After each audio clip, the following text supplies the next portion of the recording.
لەگەڵ ڕووداوەکاندا بەرنامەیەکی ڕاستەوخۆی هەفتانەیە بەڵێن ساڵح ئامادە و پێشکەشی دەکات. تۆش دەتوانیت ڕاستەوخۆ بەشداری لەم بەرنامەیەدا بکەیت.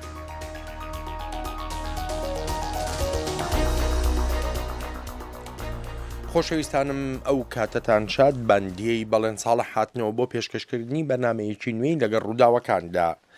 لە ساڵی 2023وە کورد لە بەغدا ئامادەیی هەیە بەڵام هیچ یەکێک لە داوا سەرەکیەکانی بەجێ نەگەێنراون و هێدی ئەو داوایانەش ناویان گۆڕا و ناویان لێنرا کێشە هەڵپەسێراوەکان.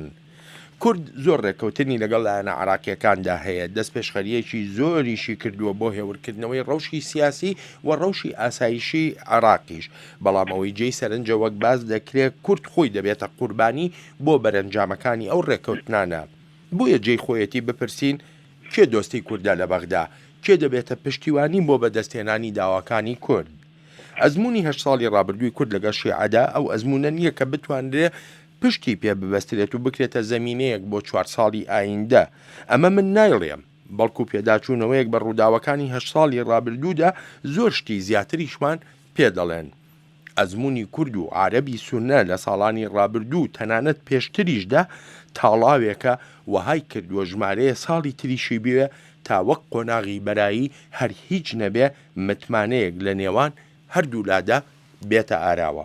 خۆشەویستانم پرسیارگەل ئێجگار زۆرن. لە بەرنامەی ئەمڕۆی لەگەڵ ڕووداوەکاندا میوانداری برای نووسەر و لێکۆڵەر زاگرۆس ڕێباز دەکەین بۆ وەڵامدانەوەی پرسیارەکانی ئێمە و پرسیارەکانی ئێوەی خۆشەویستیش. کاک زاگرۆس زۆر سپاسی ئامادەبوونت دەکەم.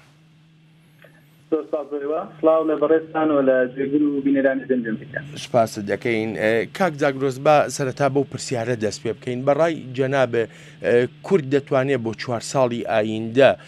شتێکی جیاواز بکە، هەنگاوێکی جیاواز بنێ لە 8 ساڵی ڕابردوو لە بەغدا مەبەستمە؟ بەڵێ ئەو هەنگاوانەی کە کورد ڕەنگە بتوانێت بینێت بەڕادەیەکی زۆر بەسراوەتەوە ئەو هاوپەیمانەتانی کە لە ماوەی داهاتوودا دەبەسترێن بۆ دەستنیشانکردنی سەرۆک کۆماری عراق و دواتر دەستنیشانکردنی کاندیدی ئەنجومەنی وەزیران و ئەوەی کە چاوەڕێ دەکرێت گۆڕانکاری سەرەکی بریتە لە ئەگەری لادانی بەڕێز سەرۆک وەزیرانی ئێستا نوری مالکی و گۆڕنی بە کەسێتێکی دیکە لەبەرەوەی زۆربەی کێشەکانی نێوان هەرێم و بەغدا بەسراوەتەوە بە کەسێتی بەڕێز مالکی و ئەگەر لایەنی شیعە سەرکەوتوو بن لە گۆڕنی کاندیدەکەیان بۆ کاندیدێکی دیکە و بێگومان ئەوە دەبێت بە ڕەزامەندی ئێران و ئەمریکا و تورکیاش بێت،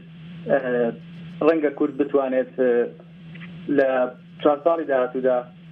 گۆڕانکاریێکی دیکە لە سیاسەتی عراق بەرامبەر بەهرێمی کوردستان بنێتارە. باشە کاک زاگرۆس کە جەنابت ئاماژە بۆ دەڵێی دەکەوێتە سەر ئەو هاوپەیمانێتیانی کە کورد پێچی دێنێ، بەڵام پرسیارەکە ئەوەیە متمانە چی دەبێ؟ یعنی خۆ پێشتریش کورد هاوپەیمانێتی هەبووە هەم لەگەڵ لایەنی شیعە وەکو دەوڵەتی یاسا بۆ نمونە یاخۆ هاوپەیمانێتی شیعەکانی عراق، بەڵام هیچ لەیەکێ لە داواکانی جێبەجێ نەکرا. بۆ 4 ساڵی ئایندە متمانەکە چی دەبێ؟ بەڕاستیدا نەبوونی متمانە لە دەستدانی متمانەیەکێک لە سەرچەکانی نێوان هەموو لایەنە سیاسەکانی عراق، ئەمە تەنها لە نێوان کورد و بەرامبەرەکانی نییە، ئەوە لە نێوان خودی ماڵی شیعەش ئەو بێ متمانەیە هەیە، لە نێوان لایەنەکانی نێو ماڵی شیعە لە بەرامبەر مالکی بێ متمانەیە هەیە و ئێستا شەو دەنگانی لە نێو ماڵی شیعە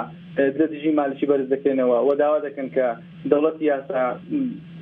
کاندیدێکی دیکە دەستنیشان بکات. لەوە سەرچاوی گرتووە کە بەڕێز مالکی دژمنی زۆری لە ماوەی 4 ساڵی ڕابردوو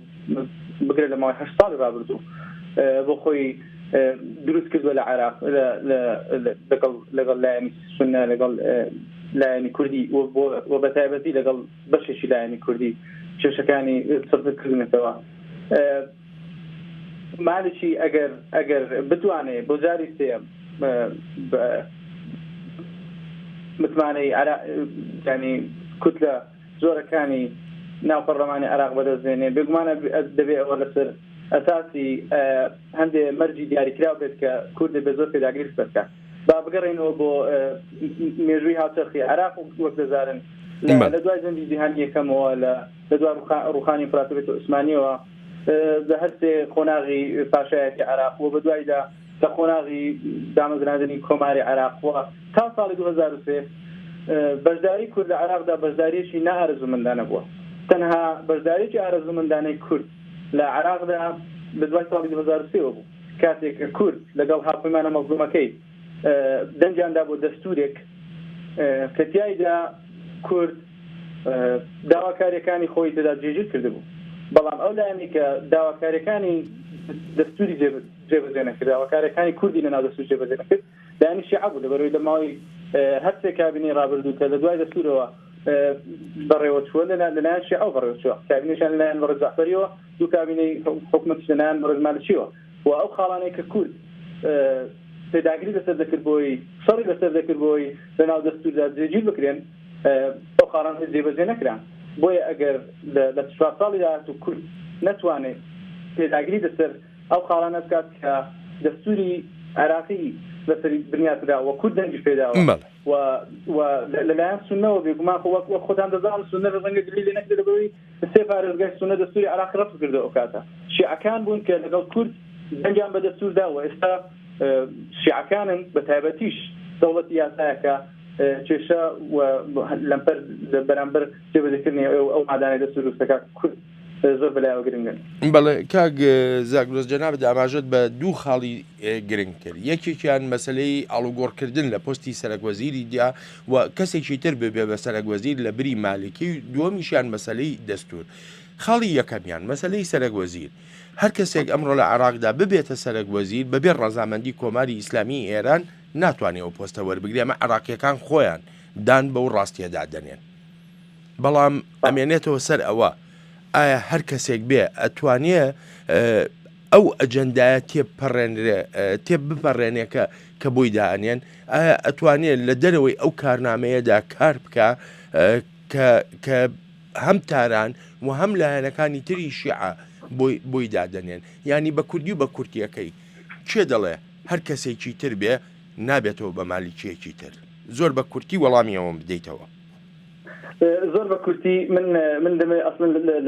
لەسەر فەلسفەی مامەڵەکردنی کورد لەگەڵ بەغدا لێرە بۆ سنێک خەماڕۆ کێشەی کورد لەگەڵ بەغدا زیاتر چڕ کراوەتەوە بۆ سەر کەسەکان وەک لەبیردانە ئێمە کێشەمان هەرێمی کوردستان کێشەی هەبوو لەگەڵ جعفەری، کێشەی هەبوو لەگەڵ مەشەدانی و کێشەی هەبوو لەگەڵ شەخصی مالشی و لەگەڵ ئەیاد عەلاویش. ئەمانە هەریەکەیان لە پۆستەکانی خۆیان لە ئەنجامی لێدوانەکانیان و لەنجامی کاروکردەوەکانیان لە ئەنجامی تاکڕۆیەکانیان بە تایبەتی بەسەردەمی مەڕەز مالکیدا کورد کێشەی لەگەڵ هەبووە. کێشەکان کورد کراونەتەوە بەسەر شەخصەکان لە زیاتیەوە کێشەکان لەسەر جەوهەری مۆزوعەکان بێت، یعنی کێشەکان لەسەر ئەوە بێت کە بۆچی دەستور پێشێ نەکرێت، بۆچی مادەی 130 جێبەجێ نەکرا، بۆچی بودجەی پێشمەرگە سەرف ناکرێت. ئەو کێشانە کێشەی جەوهەری کێشن لەناو دەستوردا هاتوون بە دەقی دەستوری هەن و جێبەجێنەکردنی دەقی دەستوری پێشەلکارێکی زۆر گەورەی لە وڵات، یعنی بۆچی کورد تا ئێستا نەیتوانیوە ئەو پشتیوانیە ئیقلیمیە نێودەوڵەتیە بەدەستێنێ بۆی هیچ نەبێ ئەو مادانێک کە لە دەستور هاتون و خەڵکی عێراق دەنگی پێداوە جێبەجێ بکرێن. پێشەلکاری دەستور شتێک نییە کە مای قبوڵ بێت. دەستور هەر یەکە خوێندنەوەیکی جیاوازی بۆ دەکات، هەر یەکە دێ بە پێی بەرژەوەندی خۆی ڕاوەی ئەو بەندانەی دەستور دەکات. بەندی 140 دەستوری عێراق بۆ نمونەکە مەسەلەی گەڕانەوەی ناوچە دابڕێنراوەکانی لە خۆ گرتووە، یعنی ئەمە بەندێکە بۆ نمونە زۆرێک لە شیکەرەوەی سیاسی کورد خۆیان دەڵێن ئەمە بەندێکە سازشکردنە لەسەر مێژوو و لەسەر جوگرافیای کوردی. کەواتە دەستور لێرەدا جارێکی تر دەبێتەوە بە کێشە، نەک ببێتە ئەو دۆکمنتەی کە کێشەکان لە عێراقدا یەکلایی بکاتەوە. چی بکرێ بۆ دەستور باشە؟ لە ڕاستیدا من خۆم بەڕای من مادەی 140 دەبوایە تیایدا هیچ زەمانێک دیاری نەکرێ، ئەبوایە مادەیەک بێت ناوەڕۆکی و نور دەکارێکەی بەیاسا دیاری بکرێت بۆی ئەم کێشەیە دروست نەبێت و ئێستا ناوی لێ نەنێن مادەی بەسەر چوو مادەی ئەکسپایر وەفتانە مادەیەکی مردووە وەکەوەی کە زۆر جار لایەنەکانی بەرامبەر کورد ئەو دەستە ئاژانە بەکاردێنە. بەڵام بۆ ئەوەی کە دەستور جێبەجێ بکرێت ئەبێ دەسەڵاتی چاودێری لە عێراق هێز، دەسەڵاتی چاودێری دەسەڵاتی میلی خەڵک و کۆمەلگای مەدەنی ڕێسا ناحکومیەکان و لۆبیە گەورەکانی ناو پەرلەمان و هاوپەیمانەکانمان لە دەوروبەر وە لە دوورتر ئەمانە دەبێ ببنە سەرچاوی چاودێریەکی گەورە لەسەر ئەو حاڵەتی کە لە عراقدا ئێستا بەڕێوە وەک دەزانن عراق خەریکە لە دیموکراسیەتی ڕاستەخۆ زۆر دوور دەکەوێتەوە دەگاتە دیموکراسیەتیشی تاکڕەوی یعنی ئەو دیموکراسیەتی کە عراق پێویستێتی وەک دەزانن لە بەروەی فڕەڵەنگە دیموکراسیەتێکی سازانە دیموکراسی تەوافقیە و لە حاڵە دیموکراسی تەوافقیدا ناتوانێت هێزێک بەتەنیا تەمسیلی هەموو لایەنەکان دیکە بکە بۆیە دەبێت هەموو لایەنەکان بە پێی ڕێژەی خۆیان لەو دەسەڵاتە بەشدار بن ئەوەی کە لە ماوەی ڕابردوودا ڕووی داوە ئەوەیە کە ئەو کەسی دەبێتە سەرۆکی ئەنجومەنی وەزیران هەموو دەسەڵاتەکانی خۆی بەکاردێنێ و دەسەڵاتەکانی خۆی بەردەوامی فراوان دەکات و دەستور پێشێت دەکات و ناچێت بۆ پەرلەمان گوێ لە پەرلەمان ناگرێت و ئەمانە هەمووی نیشانەی ئەوەن کە دەسەڵاتی چاودێری لە ناو سیستەمی عراقی دەسەڵاتێکی زۆر لاوازە و دەبێت ئەم چاومە چارەسەر بکرێت. کاک زاگرۆز دەگەڕێمە وڵات پەیوەندیەکی تەلەفۆنیمان لەگەڵدایە کاک محەممەد ڕەحیم کاک محەممەد ئەو کاتت باش فەرموو ئەو کاتتان باش دەستخۆشیتان لە یەکەم بەحکات ئەوەی تێبینی سەرنجی ڕاکێشام لەم بابەتی بەڕێز باسەکەن تێبینیەکە ڕوونکردنەوەیەکە پرسیارێک عفوون پرسیارەکە ڕوونکردنەوەیەکە پرسیارەکە ئەوەیە خۆ بۆ نمونە ئەو بەڕێزە بە فکر پێشتر کورد لە سەبرەمی ئیدارەدانی ئیبراهیم جعفەری و دواتر مالیکیە هەمان پێشەی بۆ دروست بووەتا ئیبراهیم جعفەری لا براوسان ئیبراهیمە بێ بۆ نمونە ئیبراهیم جعفەری لا بێ ئەمە بژی خواستەکانی کوردەوە هەتا دوای کەسی دوایی خراپتر هەول لە جعفەری ئەمە پرسیارەکانی بۆ نمونە ئایا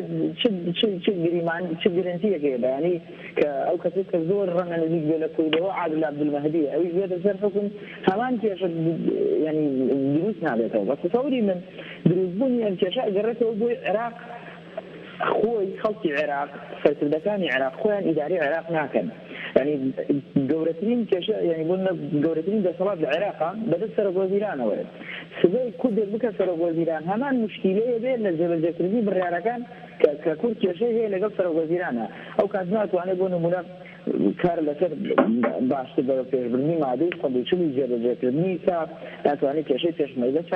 چارە بکەن مەسەلەی نەوت ئەما بۆ گەڕێتەوە کە عێراق خودی خۆی ینی ئیدارە ناکرێت لەلایەن دەرەوە ئیداراکرێت لەلایەن دەرودراوسیەوە لەلایەن وڵاتە هەرێمیەکانەوە لەلایەن جەمسەرەکانەوە ئەمەش کاریگەری زۆریە بوو ئەو ئەکامەکەیەتی کوردی ژەبێ لە عێراقانی بەم زۆرە نادێ ئەوە تا لە بەشێکی زۆری هێزە سیاسیەکان ئەسڵەن هەر ئیمانیان بە مەسەلەی فیدرالیزم نیە بەشێکی دانانەیان هێناویانە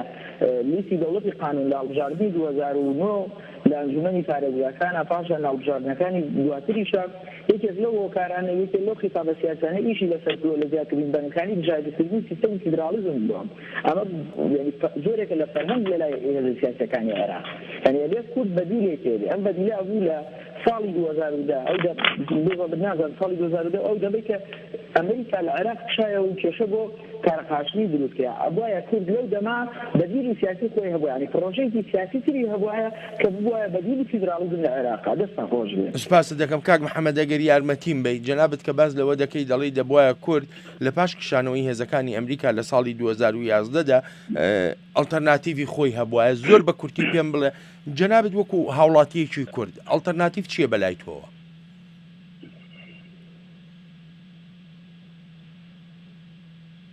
کاک محەممەد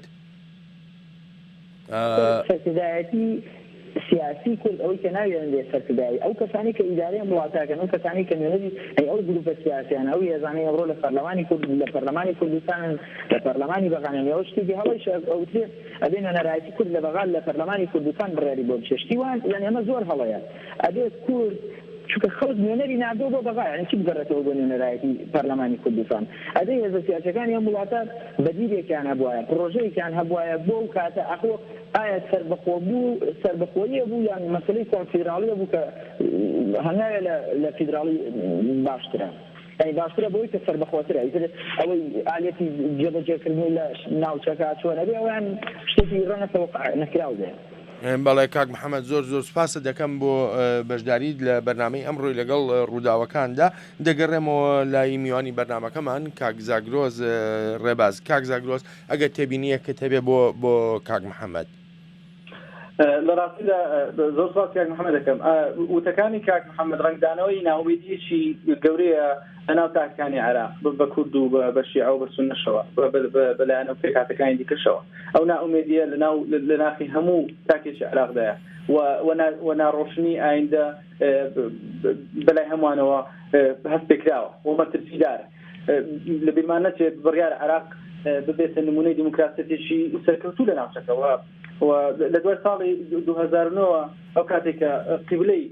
سیاسی عێراقی لە واشنگتۆنەوە گۆڕا بۆ ئێران لەو کاتەوە کێشەی زۆر کێشەکان لە عێراق گەورەتر بوو لە ڕاستیدا سێ کێشەی گەورە هەیە لە نێوان هەرێمی کوردستان و عێراق و ئەو کێشانە لە 2003 و لە ساڵ 2005 لە کاتی نووسین دەستور ئەو کێشانە گوایە لە دەستوردا چارەسەر کراون ئەو کێشانە بریتین لە خاچی کوردستان خاچی هەرێمی کوردستان و سنووری ئیداری هەرێمی کوردستان ئەوەی دیکەیان سیاسەتی وزەیە لە عێراقەوە تەفسیری یاساکانی تەفسیری بەندەکان ناو دەستور لەسەر وزە لە عێراق چۆنێکی دابەشکردنی سامانە سروشتەکان و ئەوەی دیکەیان مەسەلەی سەرژمێریە مەسەلەی بودجە و پێشمەرگە و بەشی کوردە ئەو سێ شتە سەرچیە کێشە سەرچیە لە نێوان عێراق و هەرێمی کوردستان تا ئێستا بە هەڵواسرایی ماونەتەوە واگەر ئەو کێشانە لە بەرنامەی کاری وەفدی کوردستانی کە دانوستانەکە لەگەڵ کاندیدی دیاریکراوی نێو ماڵی شیعەوە و لەگەڵ لایەنە سونەکان کە دێنە ناو حکومەتەوە بڕیارە دەبێ ئەو خاڵانە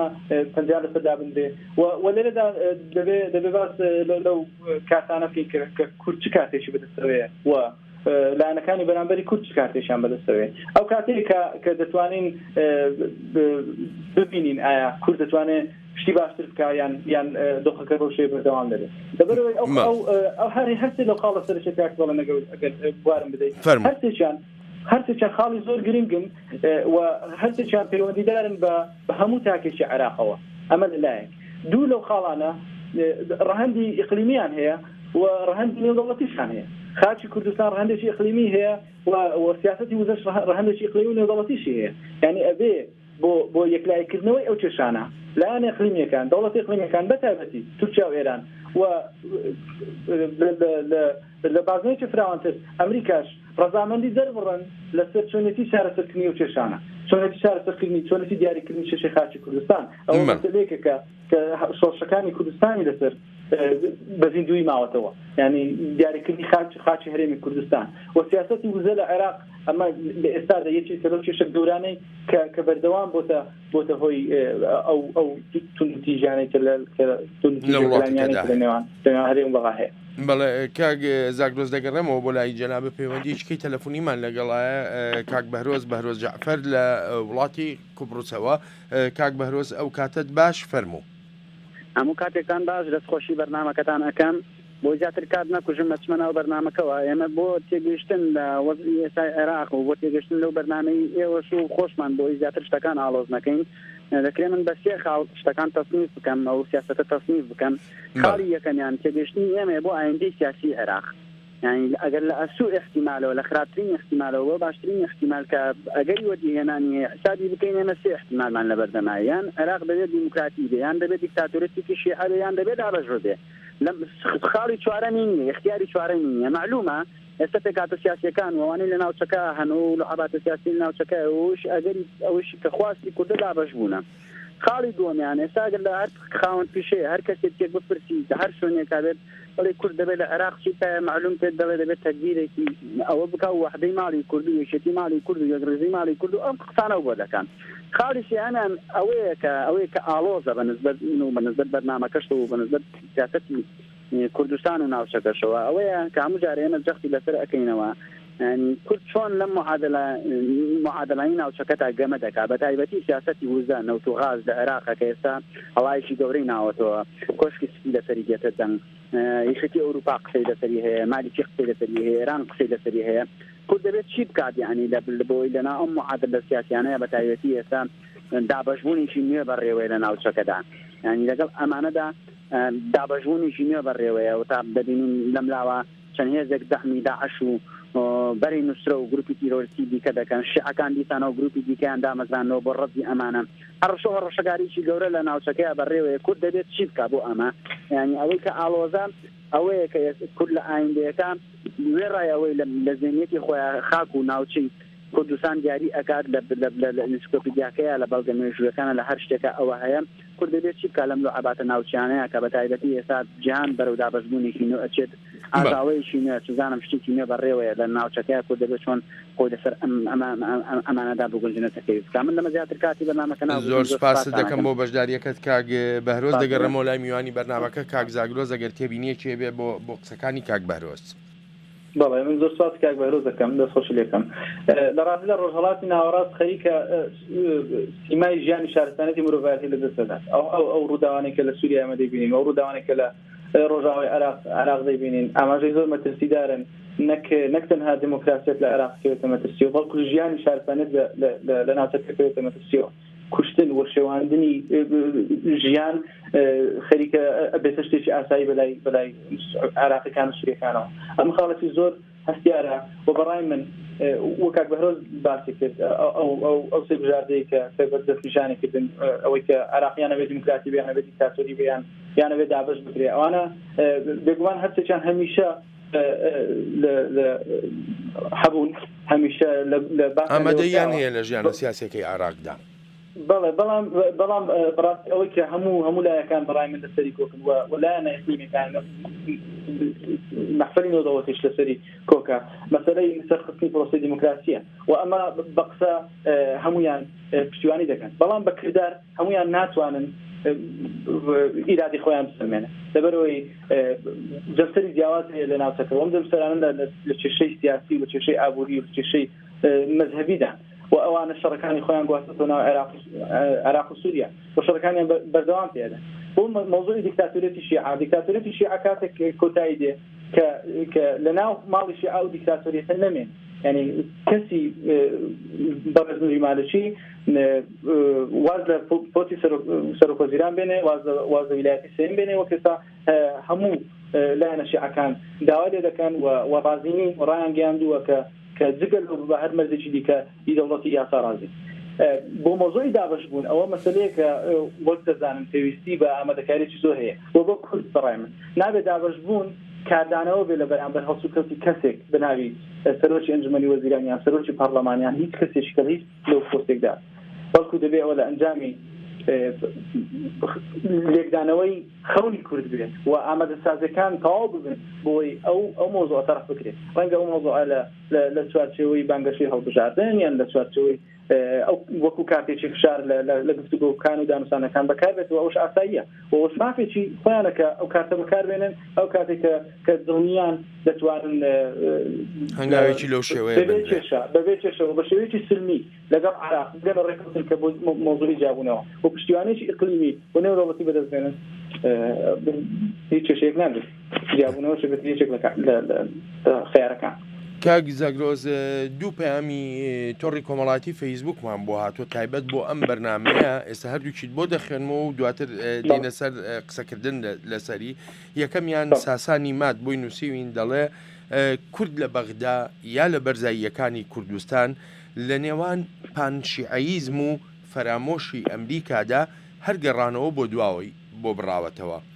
کاگنیا ئەمینیش بۆی نووسیوین دەڵێ تا ئەو دەمەی کورد لاواز بێ لە ناو هەرێمی کوردستاندا لەسەر دۆسێ سەرەکیەکان هاوهەڵوێستی نەبێ ئەوە هەرگیز بەهێند وەرناگیرێ نەکرد تەنها لەلایەن نایارانی کوردەوە بەڵکو لای ئەوانش کە پێیان دەگوترێت دۆستەکانی کورد ئەوجا لە کەوانەدا دەڵێ کورد هەرگیز دۆستی ڕاستەقینە و متمانە پێکراوی نییە هەر هیچ نەبێ هەتا ئێستا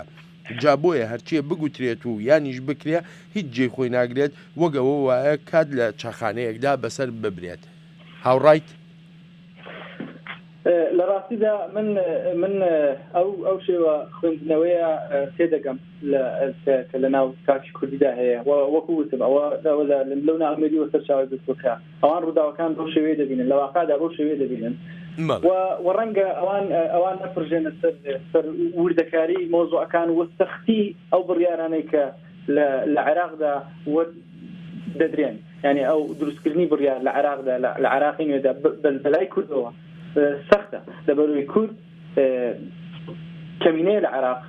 و دەسەڵاتی جێبەجێکردنی هەموو ویست و داخوازەکانی خۆی نییە ئەمە دەبێت لە ئەنجامی ڕازیکردنی بەرامبەرەکەی بێت و ئەو بەرامبەرەی بێگومان کاتێک ڕازی دەبێت کە کورد کارتەکانی بەقوت بن و دەزانێت کە کورد لە ماوەی چەند ساڵی ڕابردوودا حتا لە ناوخۆی لە ناوماڵی کوردیشدا هەندێک کێشە لە نێوان لایەنەکان هەبووە و ناوماڵی کوردی لەسەر هەموو سیاسەتی هەرێمی کوردستان لەگەڵ بەغدا کۆک نەبوون ئەوە ڕاگەیەندراوە بەڵام ئەوەی کە ئێستا هەوڵی بۆ دەدرێت بریتە لە دروستکردنی یەکدەنجێک لە ناوماڵی کوردی و من ئەوەی کە هەستی پێ دەکەم لە ماوەی ڕابردوودا بە تایبەتی پارتی دیموکراتی کوردستان هەوڵ دەدات کە لایەنەکانی دیکە بێنێتە سەر ئەو ڕایەکە سیاسەتی نەوتو لە هەرێمی کوردستان سیاسەتی پارتی دیموکراتی کوردستان تورکیان نییە بەڵکو ئێوەش دێنە ناوە دوێنێ بینیمان کە بەڕێزنەی سیروان بارزانی سەرۆکی حکوومەتی کاربڕیکەر لە پەرلەمان لەگەڵ سەرۆکیستەکان کۆبووە و بە شێوەیەکی ڕاستەخۆ پیشانیدا ئەمە ئاماژەیەکە بۆ ئەوەی کە دەیانەوێت لایەنەکانی دیکەش بێنە ناو ئەو سیاسەتی نێوتیەوە و سیاسەتی نێوتی تەنها لە جانتای بەڕێز ئاشتی هەورامیدا نییە بەڵکو دەکەوێتە نێودەستی ئەوان تا ئەو کاتەی کە مەترسی نەخاتە سەر ئاسایشی نیشتیمانی شەفافیت پارێزراو بێت لە کەیسی نێوت کەیسی نێوتێکێکە لەو مەسەلانەی کە لە ناوماڵی کوردی ناکۆچێکی دروستکردو لە نێوان لایەنەکان ئەگەر ئەو مەسەلەیە یەکلایی ببێتەوە لە ناوماڵی کوردی بەڕای من لە بەغدا دەتوانێت بەدەنگێکی لێبسر قسە بکات. دوا پرسیار لەم بەرنامەیەدا کاک زاگرۆز کارتی فشار بەدەست کوردەوە هەر تەنها نەوت و هەر تەنها هەڕەشەکردنە بەڕاگەیاندنی جیابوونەوە لە عێراق بڵێ لە ڕاستیدا کارتی بەهێزی کورد لە عێراقی نوێدا بە تایبەتی ئێستا بریتێ لە کارتی لاوازی ناوەند لەبەرەوەی حکوومەتی ناوەندی ئێستا لە قەیرانێکی ئەمنی گەورەدایە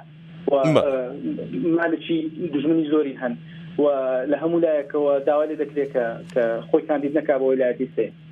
و چێشەکان وەک دەبینن لە ناوچە سونیەکان فراوان دەبن ئەمریکان زۆرن لە ناوچەی ڕۆژاوی عێراق عەشایەریەکان لەگەڵ هێزەکانی دەوڵەت لە شەڕدا. بەڵێ کاک زاگرۆز خاڵێکی دیکە کات نابێتەنە کات نەما ئەوە گرفتەکەمە زۆر داوای لێبوردنەکەم کاک زاگرۆز نووسەر و لێکۆڵەر زاگرۆز ڕێباز میوانی بەرنامەی ئەمڕۆی لەگەڵ ڕووداوەکاندا بوو. کاک زاگرۆز زۆر سوپاس دەکەم بۆ بەشداریت. زۆر سوپاس وێ کاتێک خۆش.